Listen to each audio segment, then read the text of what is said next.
Boom, the countdown continues for the top 10 videos of London Real for 2017. I don't know about you, but I'm getting prepared for 2018, and I'm excited. It's gonna be our best year ever as usual.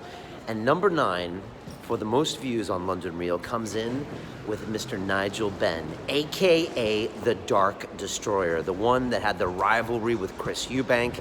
This guy came into my studio blasted. Within about 6 minutes, he was staring me down 1 inch away from my face, and when I smiled, he said, "No smiling, it's a stare down."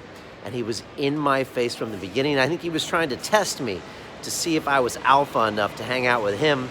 And then we sat down and had an interview, and it was 2.5 hours long. And if you watch it, the whole thing, which you can see, of course, on our website, he starts crying in about 2 hours and 10 minutes. And I've had people cry at London Real, and look, I don't mind a good cry. I cry sometimes too, and it's okay. But Nigel cried more than any other guest, and I actually had to reach over and put my hand on his knee and say it was gonna be okay. Because he was talking about his own transformation from being a guy who would drop ecstasy in between boxing bouts and was always really messed up and struggled with drugs and a lot of other issues, to one that embraced God. And later was able to get his wife back because of it. And it was really emotional time for him. And we went deep, and what a beautiful man, and what an incredible fighter. I remember at one point he said, "Brian, I'm not a boxer, I'm a fighter." And you can just see that's the way he did it. And Chris Eubank used to say that he was terrified going in there against Ben, because he was just gonna lay it all on the line, and one of you was gonna go home dead. That's the way it was like. And so, super big honor to have Nigel Benn in studio. We will continue bringing the best pugilists in the world on this show, because I don't know, I'm a little privy to some of the fighters. I like what they do.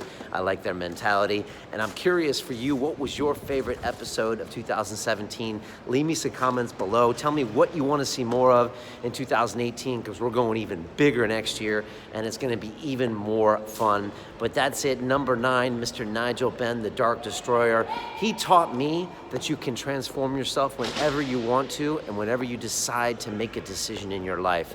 And whether that means you want to be a boxer, you want to retire, you want to bring God into your life, whatever you want to do, you can make the change like that.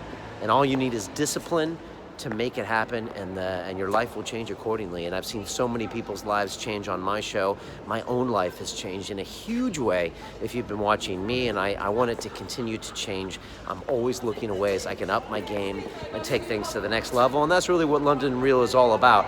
I call it enlightenment, empowerment, and transformation. Hopefully you're at one part of those things on your journey. If you're just watching shows, that's okay, that's enlightenment. If you're taking action in your own life, that's empowerment. But if you're actually changing the person you are, that's transformation, and that's what we do on all levels of London Real, on the show, inside the academy, etc. So I hope you're setting your goals up for 2018. This is the time to really map it all down and get those affirmations and make sure it happens, because it's easy to think about the new year this time of year, and then by January, February, you haven't done a damn thing about it, and then you're too busy to think about the new year, and then you become the same person every year, only slightly older, slightly fatter, and slightly worse. So don't let that happen to you. You can change your game at any point, but you gotta put the practices into place, otherwise it'll never happen. So there you go. I hope you're making some great plans for next year. Leave me some comments below on what you're thinking, and I'll be back next with number 8.